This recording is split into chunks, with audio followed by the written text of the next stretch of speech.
N energy. Mind ಅನ್ನೋದು ಏನು ಒಂದು ರ್ಯಾಕೆಟ್ ಥರ ಹೋಗಲ್ಲ, ರ್ಯಾಕೆಟ್ಗಿಂತ ಫಾಸ್ಟಾಗಿ ಹೋಗುತ್ತೆ. It's an energy, it's A vibration, it's A wave, it is ತರಂಗ, ಎಲ್ಲ ಕಡೆನೂ ಹೋಗ್ತಾ ಇದೆ. ನೀವಿವಾಗ ಏನಾಗ್ತಾ ಇದ್ದೀರಾ? ಹರಿದು ಹೋಗ್ತಾ ಇದ್ದೀರಾ, ಹರಡ್ತಾ ಇದ್ದೀರಾ, ಎಕ್ಸ್ಪ್ಯಾಂಡ್ ಆಗ್ತಿದ್ದೀರಾ, ಎಕ್ಸ್ಪ್ಲೋರ್ ಮಾಡ್ತಾ ಇದ್ದೀರಾ, ನೋಡ್ತಾ ಇದ್ದೀರಾ. ನಾನಿಷ್ಟೇ ಅಲ್ಲ ಅಂತ ಗೊತ್ತಾಗಿದೆ. This experiment is meditation. ಅರ್ಥ ಆಯ್ತಾ? ಧ್ಯಾನ ಅಂದರೆ ಏನು ಗೊತ್ತಾಯ್ತಾ? ನಮ್ಮನ್ನು ಬಿಟ್ಕೊಡೋದು ಧ್ಯಾನ, ನಮಗೆ ಸಂಪೂರ್ಣವಾಗಿ ಕೊಟ್ಟುಬಿಡೋದು ಧ್ಯಾನ. ಹಾಗೆ ಬಿಡ್ತಾ ಬಿಡ್ತಾ ಬಿಡ್ತಾ ಬಿಡ್ತಾ ಬಿಡ್ತಾ ಬಿಡ್ತಾ ಮನಸ್ಸು ವಿಶಾಲ ಆಗ್ತಾ ಇದೆ.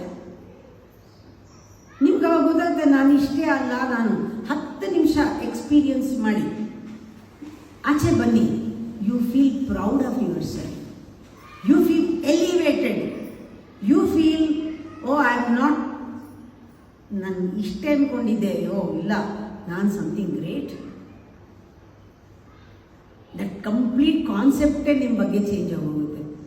ನಿಮ್ಮ ಬಗ್ಗೆ ಹೆದರ್ತಾ ಇದ್ದೀರಿ, ಕಾನ್ಫಿಡೆನ್ಸ್ ಇರಲಿಲ್ಲ, ಭಯ ಯಾವಾಗಲೂ ಹಿಂದಿಂದೆ ಓಡಾಡೋದು, ಮುಂದೆ ಬರಲ್ಲ, ಇದೆಲ್ಲ ಮಾಡ್ತಾ ಇದ್ರೋ ಇಲ್ವೋ? ಈಗಲೂ ಹೆದರ್ತೀರಾ, ಜನ ಏನಂತಾರೋ